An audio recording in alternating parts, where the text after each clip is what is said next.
Welcome to Behind the Warrior, a podcast presented by the EOD Warrior Foundation. This series will focus on resources, interviews, and topics impacting EOD warriors, their families, and the military community at large. Hello, everyone, and welcome to Behind the Warrior podcast. I'm your host, Maria Shabla, and today we are very excited to be speaking to Dr. April Cobos, author of The Women of Explosive Ordnance Disposal, Cyborg Techno-Bodies, Situated Knowledge, and Vibrant Materiality in Military Cultures. Welcome to the podcast, April. Thank you so much, Maria, for having me. It's a pleasure to be here today. Yeah, we're so excited. So, April, I always like to start from the beginning. Can you tell us about yourself? Where did you grow up and what was your childhood like? I grew up in a small country town outside of Dayton, Ohio. It's called Bellbrook. Pretty typical Midwestern childhood. Both my parents worked their way through college. When I was younger, I used to go and sit in the library with my mom. She was a night shift nurse and would go to school during the day. So after I was in school, we'd have to, schlep to the library, sit in there and behave, and which is how I ended up kind of with the love of books and ended up teaching at a university. So I'll credit her for that. And I actually, even though I grew up in Dayton, Ohio, there's Wright Pat Air Force Base, I didn't really grow up knowing anything about the military. So it's always a funny story that I found myself married for a long period of time. I didn't really know anything about it growing up. Wow. Interesting. So, so with that, how about, can you tell our listeners your connection to the EOD community? Yep. So just as I graduated college, I went to college in Dayton, University of Dayton. I was graduating college and my husband was finishing up college. We met on spring break. And so I've been around since before he commissioned. He went straight into dive school in 2002. So we actually started dating right before 9/11. And at the time, he had just switched his service selection from pilot to EOD. It was kind of new and upcoming, becoming more important at the time. But I remember specifically, distinctly, and it's a joke now, of him telling me, EOD, and he explained it a little bit. And he's like, they only deploy like every 3 years or so. Again, pre 9/11. So that's kind of been our long-standing joke, is that that didn't really happen. As we move into the rest of it, he's deployed quite a few times. Wow. So from pilot to EOD tech. Yeah. Wow. I wonder, what made him decide to do that? Was it 9/11 or? No, so he actually, since it was pre 9/11, he had just found out from his final senior physical that he had a condition that wouldn't allow him to be in the planes with the altitude and everything else, but they would still let him have a waiver to do something else. And so he had been a boxer in college, and so he's like, I'm in great shape already. I want to try this new thing. And so he came right into the physicals and all the physical training and didn't have any struggles with it. So yeah, wow. And I would say it's a better fit for him, knowing the community and what I know about them 20 years later. Personality-wise, he fits in the EOD community. Okay, so your husband served 12 deployments. Can you tell us about your experience and the challenges of being a spouse to an EOD tech? Yeah, so I would consider myself, always have been, fairly independent, pretty introverted person. So I don't mind being alone. And that certainly helped over the years that I just kind of do my own thing and, it is what it is. But I would say in the experience of just being an EOD spouse or a spouse doing what we do, it's kind of lonely at times. So what you're experiencing, even if you're living in a military town or near a base. So much of what my husband did and has done, he's not allowed to share, right? You're not allowed to share with family or friends what they're doing, sometimes where they're at. And I feel like that's always isolated you more. So even if you try to go out with a group of spouses and their husbands are in different communities, they don't really understand. You can't really tell them. And I think you couple that with the big emotions of pre and post deployment, and the moves all the time, right? And spouse is coming home and you're readjusting or moving around. It's really hard to make connections with people.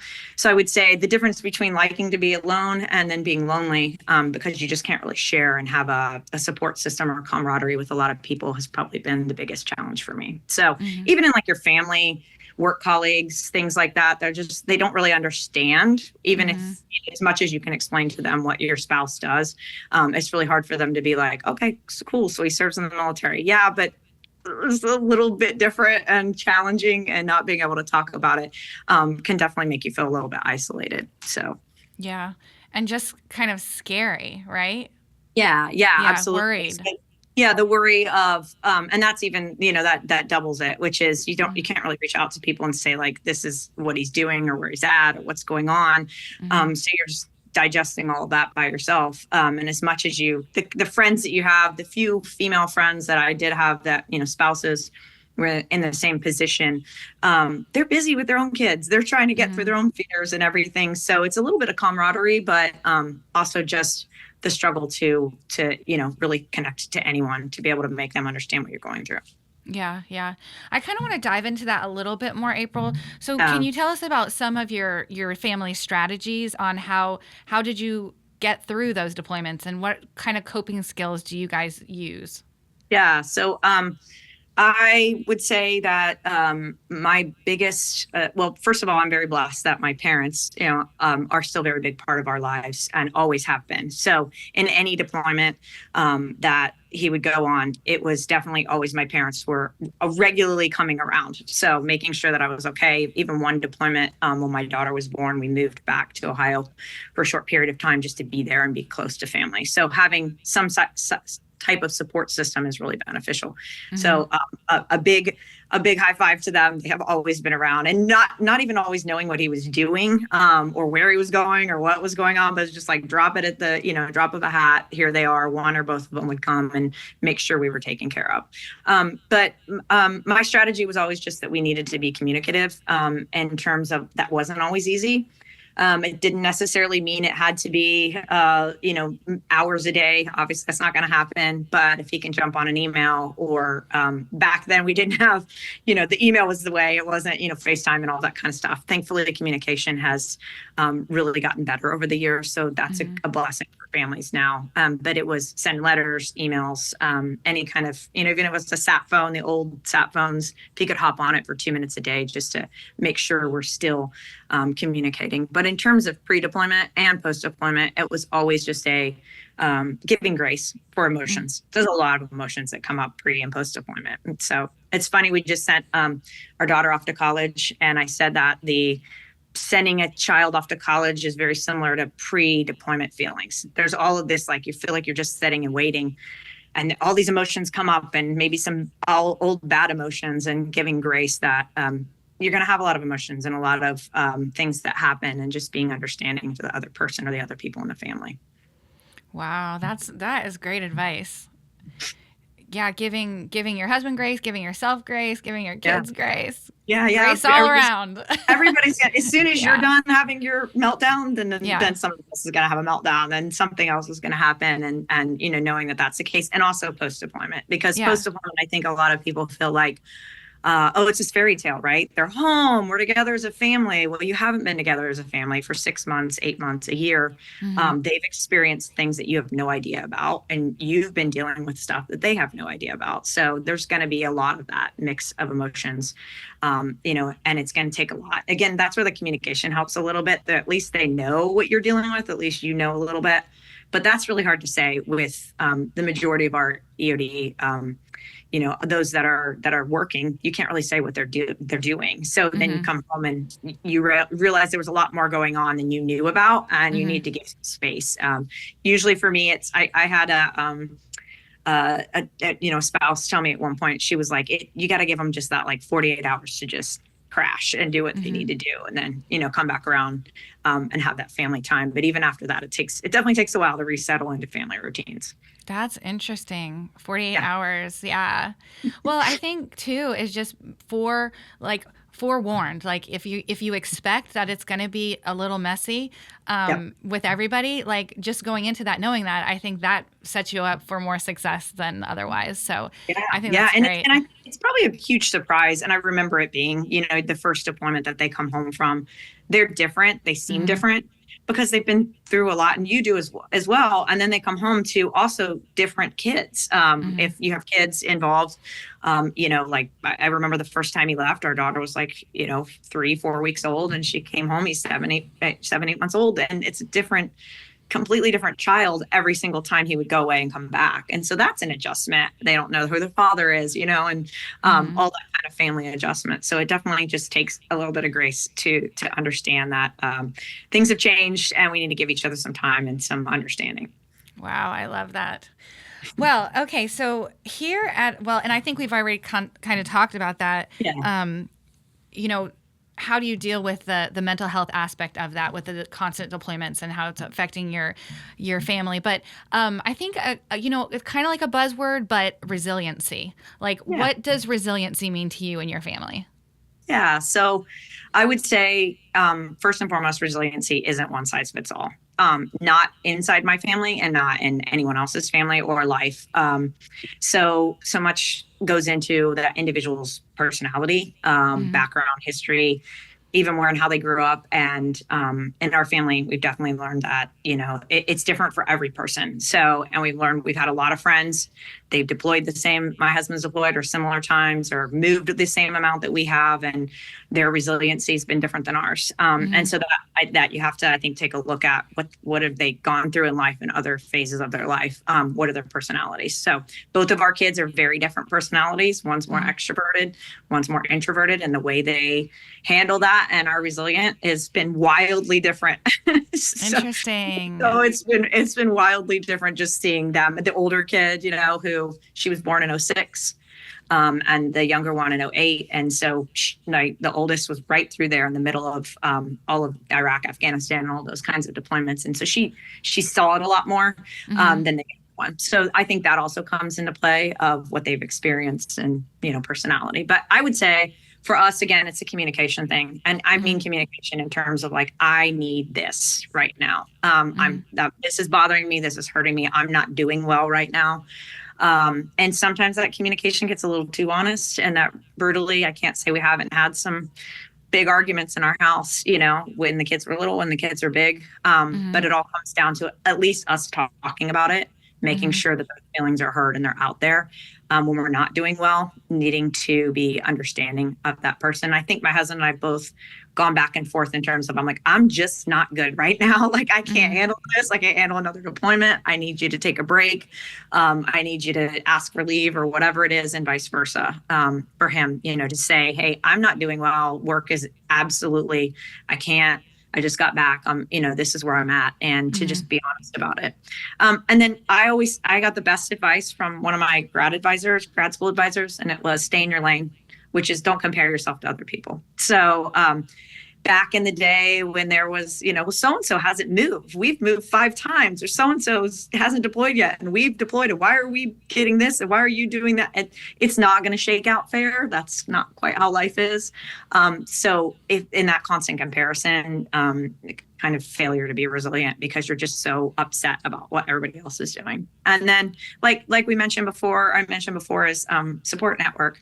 It might be small, everybody's busy. They're on their grind of deployments and moves and everything else. But if it's family or if it's friends or someone outside of the community, having that support network. And I think that's why the EOD community is so tight, right? They're just, you send my husband to a bar with the EOD guys or an event or something, and they're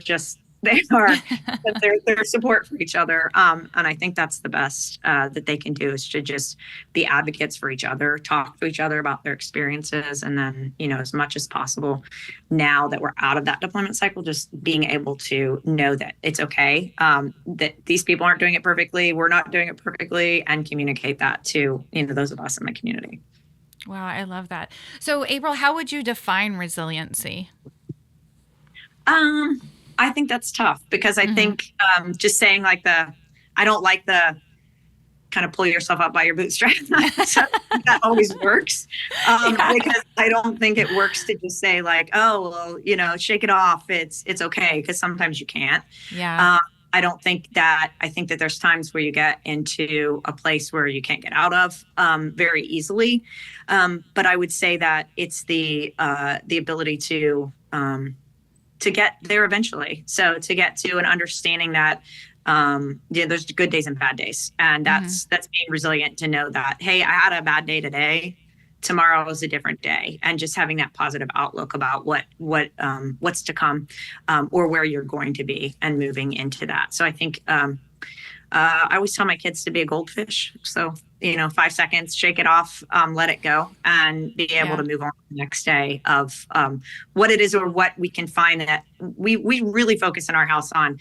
I know this was a bad situation. I know there was a lot of negatives, but we're blessed because why? And that helps that into that resilient mind frame of positives, or what did we learn from this situation, even if it was a terrible, awful situation.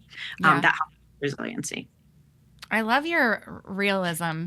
And I'm sure there are a lot of people that may listen to this podcast that can completely, absolutely 100% relate to everything that you just said. Yeah, absolutely. Especially in the community, for sure. It's important to talk about it, because the family's serving right along with the service member, and it's hard, Yeah, absolutely. And I think that's the part that was probably the most frustrating for me in the early years, is that there was not a lot of family support. So I love that we're moving in that direction of not just family support, but support where we're having the command embedded, mental health specialists and other opportunities with like Stripe and all of those things that are good for the commands, but are also allowing families to know, like, it's okay for me to speak up and say, like, I am a spouse, I need this, or my kids need that. I think that's really important, because we aren't doing it in isolation. We need that community. Oh, absolutely. 100%. Yeah. So I want to kind of shift gears now and focus on you. Can you tell us about your career and your professional background? Yeah, so I have been an English major since my undergraduate degree, and I had all the best intentions of moving right into getting a master's and a PhD, which is kind of the normal trajectory of someone who wants to be at the university teaching. You get your PhD and you move on. So then I met my husband after I finished my undergrad, and was starting master's classes, and put that on hold until we got to Ingleside, Texas. So Corpus Christi is where I got my master's degree from. And from there, usually with a master's, you can teach like adjunct lower level college courses. I did a lot of writing on the side, so any kind of grant writing or professional writing kind of stuff. So then when I got my PhD, finally, I applied to one school for my PhD. Usually it's a 30 school kind of process, and you apply to all these places and you're willing to move wherever it is. But I had one shot. We were finally moving to Norfolk, Virginia, and it finally was a town, Old Dominion University, where they had a PhD program. So I applied to that, and I was like, if it doesn't happen, it's not meant to be. And I got in. So that was awesome. After the years just doing the adjuncting and kind of piecing together, community college jobs and things like that when the kids were little. And so I started that, and then did that alongside just teaching. Finally got my degree in 2019. And so that was the program that I was in, was rhetoric, discourse, and communication. So that's kind of lended itself towards me moving into what I ended up writing my dissertation about. So a lot about language, the way we use language, what does it look like in action? What does it look like in documents and policies and newspapers? And this is where I ended up with looking at women in EOD. That is so interesting. So tell us about that, the inspiration that you got, and just how that started to happen. Yeah. So as you can imagine, in the academic world, there's a lot of questions from people, like they're really interested in the military community. And there's sometimes a little bit of just the assumptions or stereotypes about like what military life is like, or what military communities are. And I was really always an advocate for dispelling some of that stuff. Like, no, that's not what's happening. And we'd get into big conversations in classrooms and stuff. And so, one of my minors was women's studies. And so I was always interested in that, and especially women in the workplace. I teach a lot of professional writing now.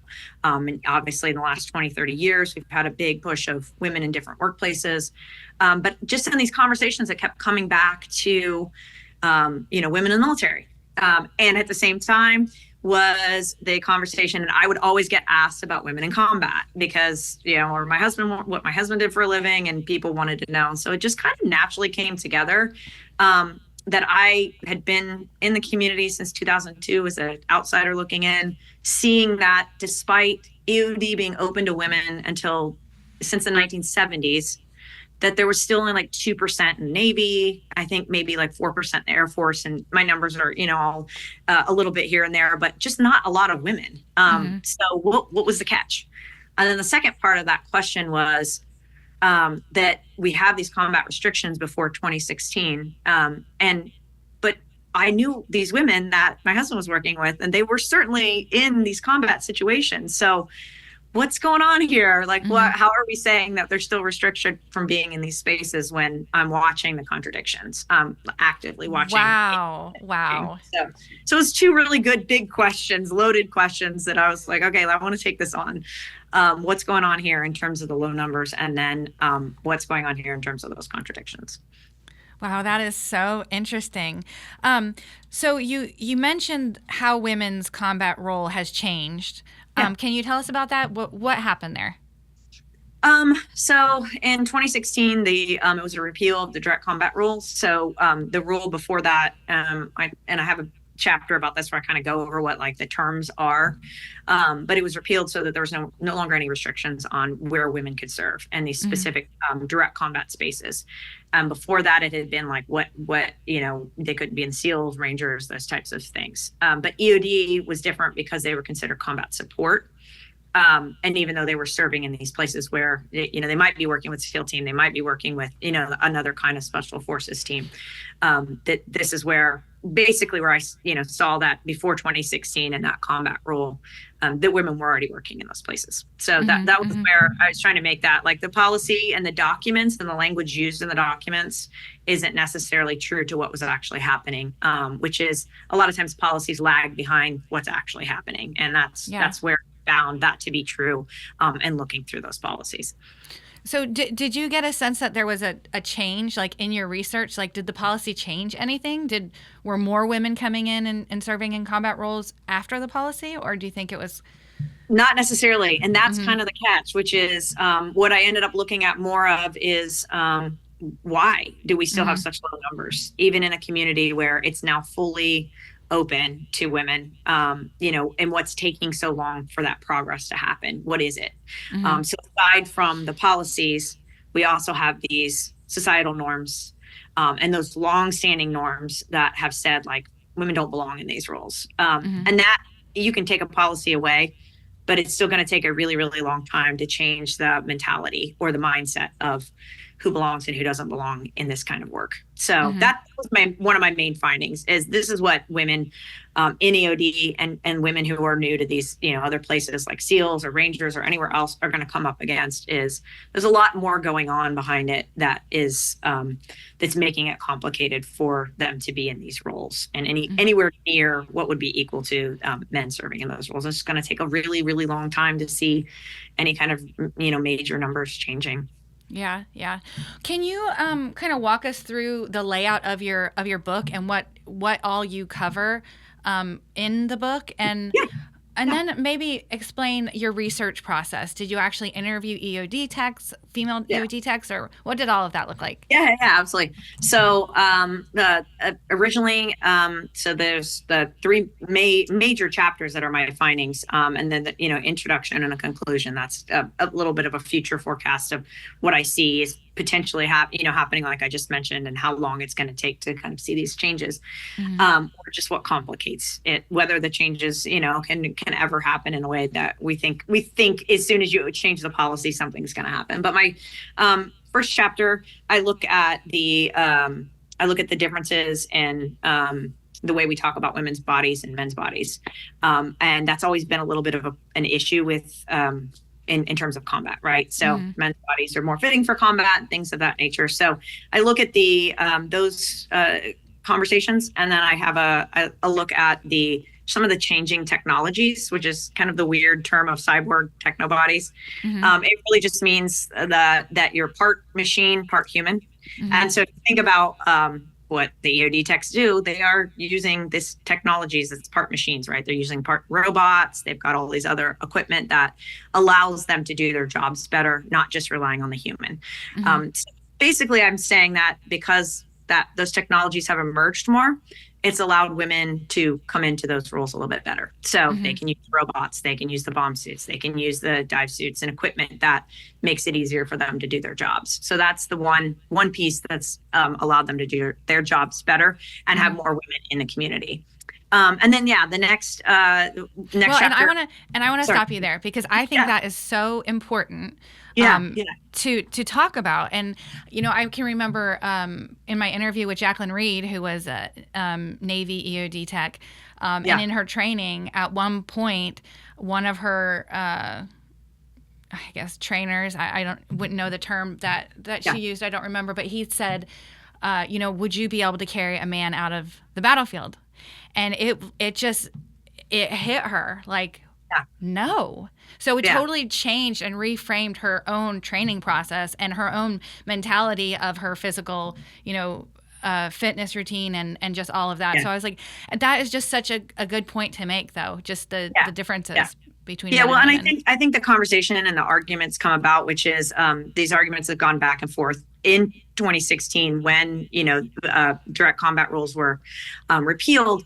There is this conversation of exactly that, right? And so I'm not saying that there will ever be. You can see the numbers and some of the stuff that I look at, which is if you look at like who is accepted, and if we look at the numbers and whose PT scores are going to be, women are likely never going to be where the men are in this particular place. So my argument is not to say that I think that we're going to be able to do as many pull-ups or push-ups or, whatever it is. But I think that technologies and some other advances, and also an understanding that even if you can't lift as heavy of a load, women's bodies can do other things in ways that are important or effective, get into spaces that, they might be better than a man being able to get into that space or equal to that. But it's not an equal situation is basically my overall argument. It's not. And that was one of the big arguments about the repeal, is it being an equal thing. And it's we do different things. And sometimes those technologies and scientific understanding will allow us to do that better. And sometimes it's still going to be a restriction. Yeah. Interesting. Okay. Sorry to interrupt. No, totally. That's what we're here for. So I did interview women. And so that chapter so what I did at first was I put out a survey. And I was lucky enough that I feel like I have some good connections of women in the EOD community. And I feel like that was a very delicate one, because I wanted to make sure that when I put out a survey that they recognize that I had their best intention in mind. I'm not trying to explain. I wasn't trying to. I really wanted to hear what they had to say. So that was me very, very delicately, phrasing that message that I sent out to say, please answer the survey. And I got 33 responses.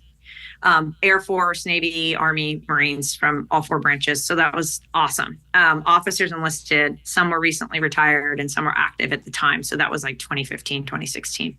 And it was my intention was to see, like, what have your experiences been? What do I need to know? So these themes that came about are in terms of what has constrained them, but also what's given them the affordances, and that it's not the same for every situation they're going to find themselves in. And it's different for every command they're going to be at. It's different for every forward operating base they're going to be at. It's different with, different office, commanding officer who's going to be in charge of them. But that there are opportunities for them proving themselves, and that proving themselves was a really big theme.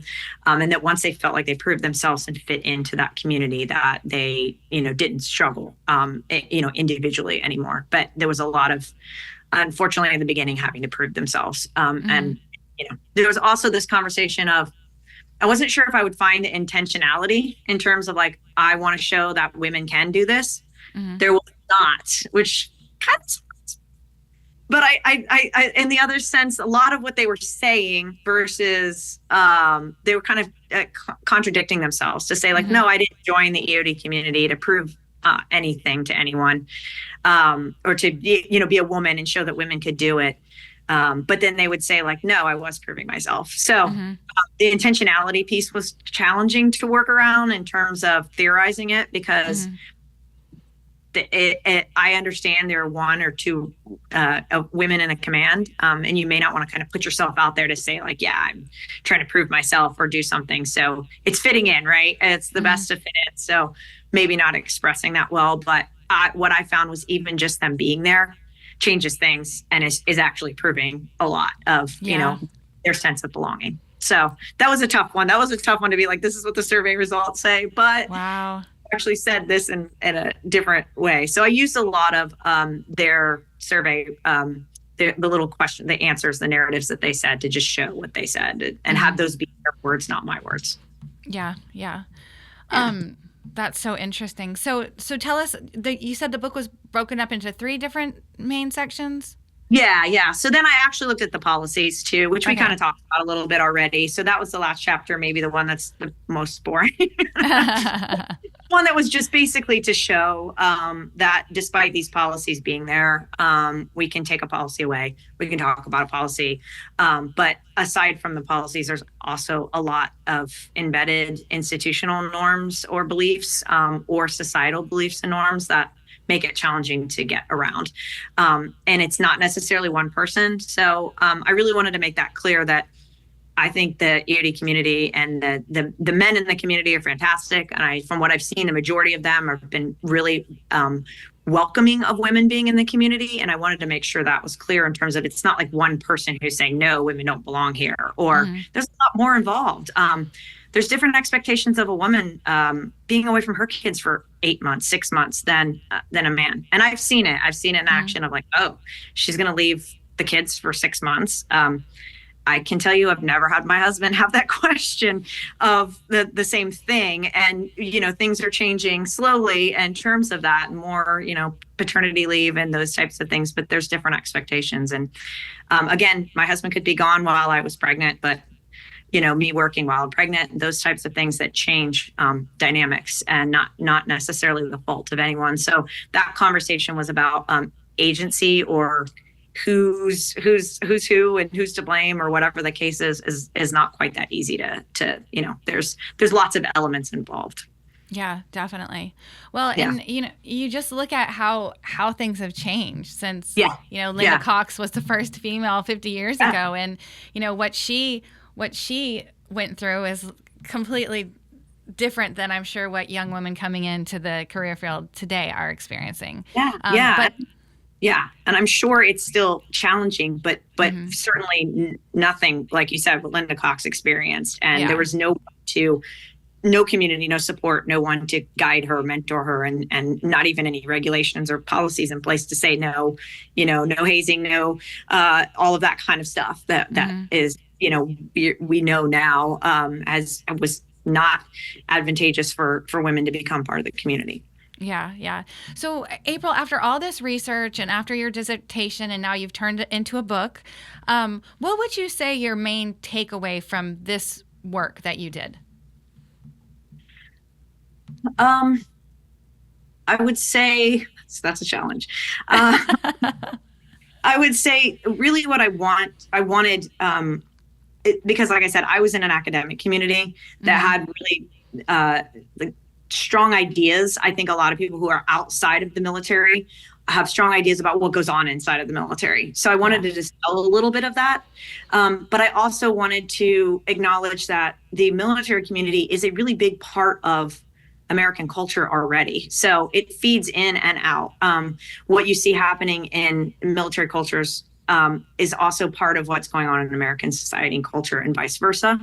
So we're not really that different. And I think that unfortunately, sometimes in our military communities, we feel a little bit isolated from civilian American population. But I wanted to acknowledge that it's very similar. And to mean that I think women in the workplaces have dealt with this in the civilian world in the same way. But this is a really extreme case just because of the military community, a special forces community. So it's a really extreme case of the way that our norms and ideologies and ideas about what women's work and men's work and how hard it is to change those, even if we do change policies and any kind of documents and rules and regulations around those working conditions, that it can be a slow crawl, again, inside, outside of the military. That is so interesting. Yeah. So when we spoke earlier, you mentioned asking your husband the question, do you tell the guys that? Yeah. Which I thought was really interesting. So what did you mean when you asked him that? Yeah. So this was about the time I started doing research for the dissertation. And we were having a lot of conversations about women in the community, and all that kind of stuff that makes them feel like they're not accepted or connected, what that is. And so I think in his mind, he had brand new young officer just commissioned, and she came into the command, and he comes home and he tells me that he has this counseling with her about her being one of the only women, and her the way she interacts with the men. And he said something just something in regards to just like watching herself and being cautious and warning her to and my face was just, I was like, and so I just said, did you tell all the guys that the same thing, warning them about their behavior and interacting with her? And he's like, no, why? And I'm like, well, what did you just do there? You are heaping all that responsibility on her, and keeping the same frame of mind of like, it's all on her to be the only one in the command to be responsible for what happens. And I'm like, so if they're all going to go out together, it's not just her worrying about how much she drinks or what she's doing, where she's going, or what's going on. They all should be held to that same accountability and responsibility in the command, and the way they're talking to each other and interacting with each other. So I think that was a really big eye opener for him, because I think he thought he was being protective. Yeah, I'm sure he did. Yeah. Yeah. And, it's an honest, like, I think I'm being protective of her. And instead it came off as, being, it didn't come off the way. And it was funny because I ended up interviewing her, because I did a couple of interviews after the surveys, and I just kind of laughed about it. And she's like, thank you for saying that. She's like, he came to me the next day and apologized. And I was like, good. And they had another conversation about how that made her feel, and that it made her feel actually more isolated. And, because you just separated her from the rest of it. Just made her an other, like somebody that doesn't belong or needed to be talked to differently than everyone else. And he's like, I didn't see that at all. I'm like, well, wow. Yeah. So I've seen the way that he, as a more senior officer now, interacts with women in the command, and it's a completely different experience now. So that was a good eye opener for him. Look at you. That's awesome, April. Totally building bridges there. Yeah, right. Okay, so I have to say, for anyone listening who's interested in reading your book, where can they find it? So the publisher website is the first place, and they're called Roman and Littlefield. You can just Google it and get on there. But also it's already out in Amazon, Google Books, Barnes & Noble, all those places that you can order it online. There's most of the time there's going to be somewhere you can like rent it, like university bookstores, or a lot of places that you'll find it. But it's currently just hardback and ebook, but eventually it will turn to also having a paperback version and then an audiobook as well. So, awesome. But it's pretty widely. You can just Google my name and it'll come up with it. And we had talked about that, because it's based on your dissertation, that it tends to be pretty technical. Yeah.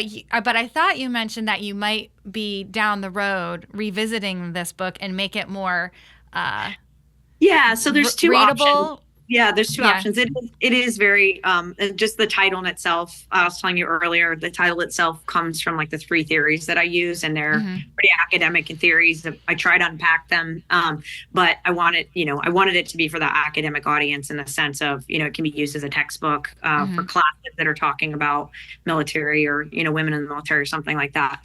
But I do have already a second book in progress, and that would probably be more about my individual experience with being in the EOD community, my husband and I's experience. And I think that would probably speak more to your question earlier about like resiliency, and just what it was like being in the midst of the global war on terrorism, and coming out the other side. We're still married. We're still in a good place, and what that looks like to just be able to, like you mentioned earlier in the question, I think letting folks know that struggle, and the struggle to come back together as a couple, to get through a career like this, and what that was like. So I'm working on that right now, and to be honest, it's harder than I thought it was going to be. I thought it'd be easy.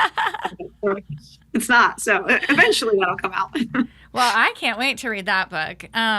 So kind of keeping in that same vein, I know, we talked a lot about the struggles that families go through in the EOD career field and whatnot. So what is the biggest piece of advice you would give to EOD couples? Young, new?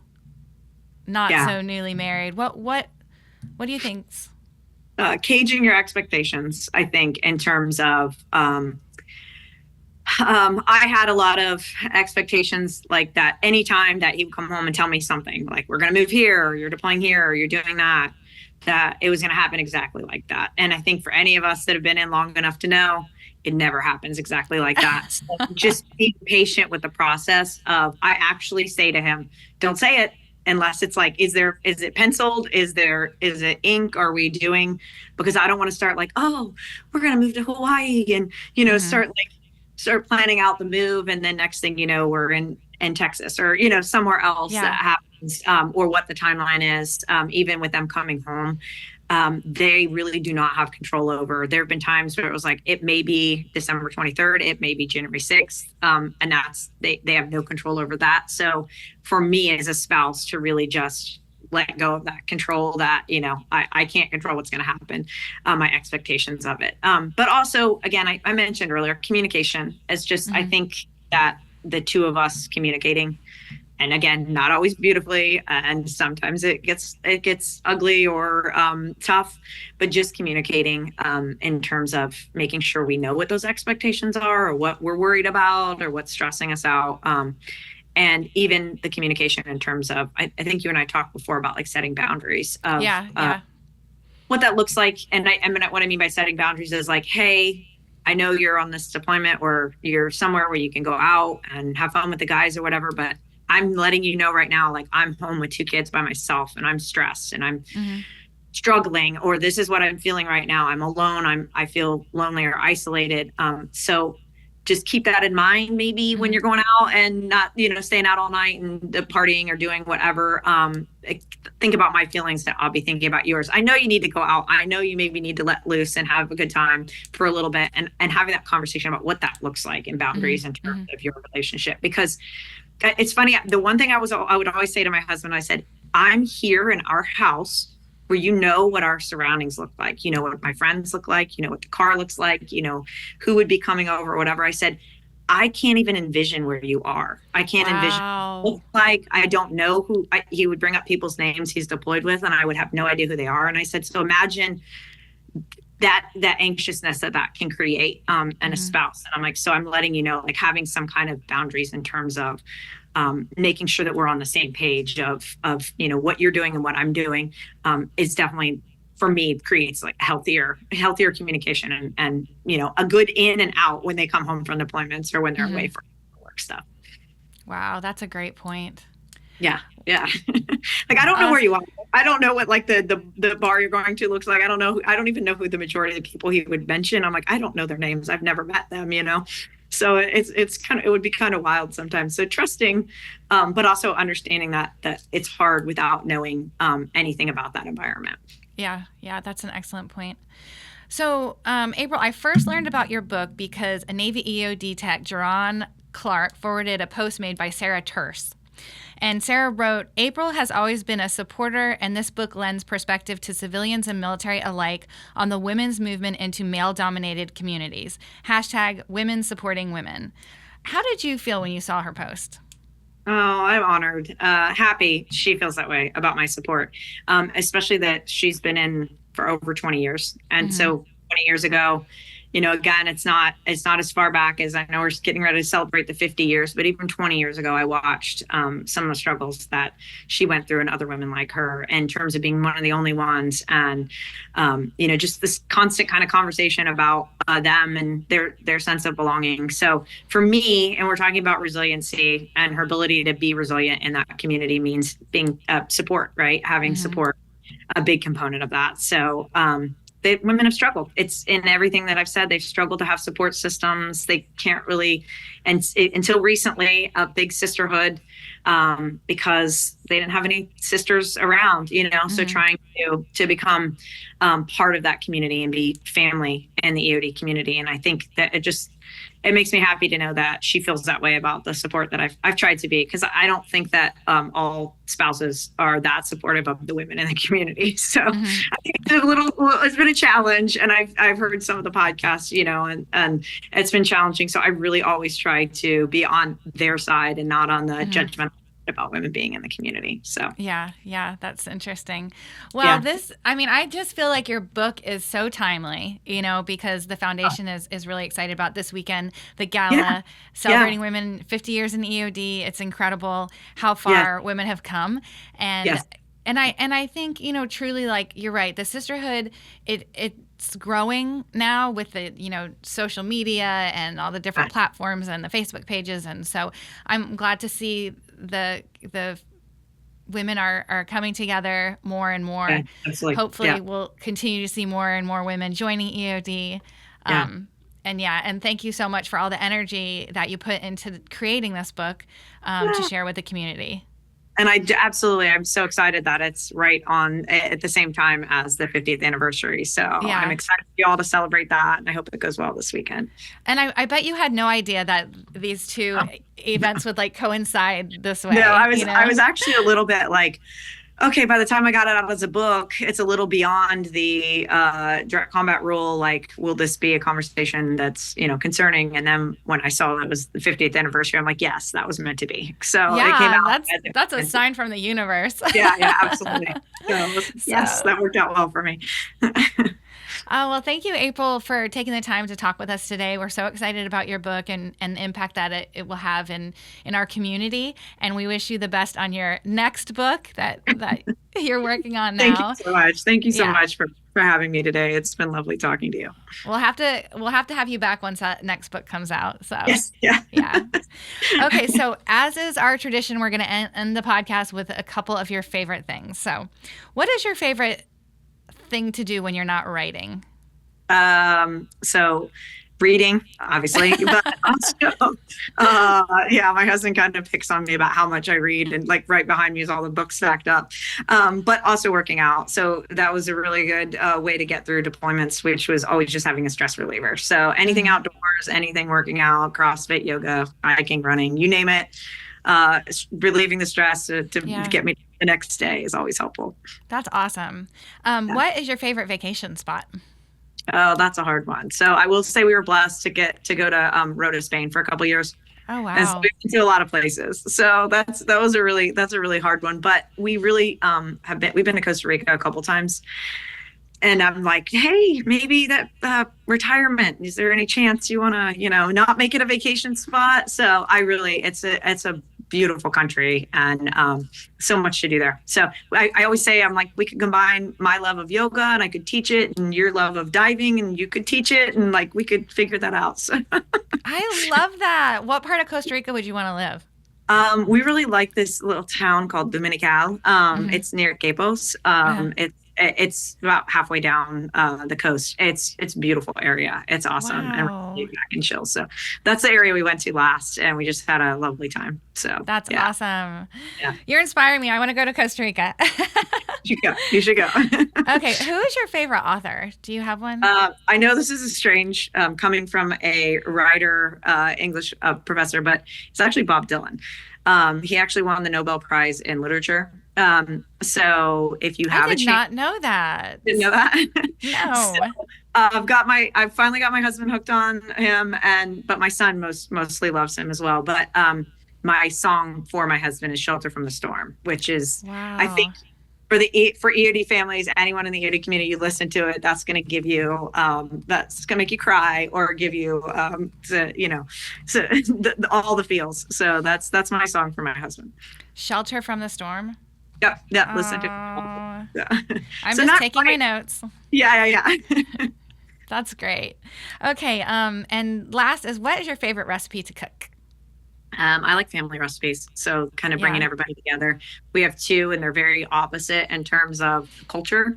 My grandmother is Hungarian, so for Easter we'll do cabbage rolls. So it's a whole family process. You've got to boil the cabbage and all the meat and everything else, and then put them all together in a pot and do the whole thing. And then my husband, we do for Christmas Eve his family tradition, which is tamales. And so that's the thing. It's very wild that they're similar because you're rolling something up and you're putting it in a pot and cooking it. But it's the same kind of energy. Everybody in the family helps. If you're a significant other of one of the kids, you have to help. You have to roll if you're going to eat. You want to eat? I love that. Yeah. It's a good way to get the kids in the kitchen. And you're awesome. My grandmother made me learn when I was a teenager, and she sat there and wouldn't help me. And she said, "You need to learn to do this so you can pass it on to your family." So it's that family tradition. So it keeps us. April, I love that. I guess their tastes are like totally different. Is it, or are they similar in any way? What? Between the cabbage rolls and the tamales? No. Well, I mean, they're both like, it depends on how you make them, but definitely because the masa from the corn and the what the masa is made of, but there's the meat in it, and the same because it's like beef and pork that's in the cabbage roll, but the cabbage just gives it such a deep, rich taste. So they're so filling. Like you're making, it's a traditional like Eastern European, like you're so full and warm. From them, but they're both like super filling meals. So it's hard to say because we usually make the tamales with like homemade refried beans and all of that. And so they're both the type you need to be ready to just like lay on the couch afterwards and enjoy your family. That's awesome. Well, April, thank you again so much. This has been a lot of fun. I really appreciate you having me, and good luck this weekend. I wish I could be there.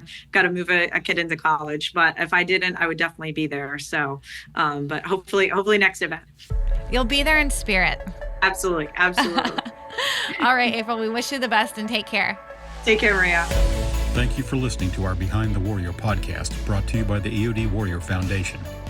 The EOD Warrior Foundation is a 501c3 nonprofit organization serving the EOD community by providing financial assistance, scholarships, and providing hope and wellness resources for the active duty, reserve, National Guard, retired, and veteran EOD communities and their families. We also honor our fallen and wounded EOD technicians by maintaining the EOD Memorial and Remembrance Garden. We do all this through the generosity of individual and corporate donors and sponsors. If you would like to assist the foundation or support our Behind the Warrior podcast, click the link on our webpage at eodwarriorfoundation.org or contact us at info@eodwarriorfoundation.org. Thank you for listening, and don't forget to tell a friend. The various opinions, beliefs, and viewpoints expressed by guests, contributors, and participants of the Behind the Warrior podcast are their own and are intended for informational purposes only. They do not necessarily reflect the opinions, beliefs, viewpoints, or policies of the EOD Warrior Foundation or its employees and volunteers.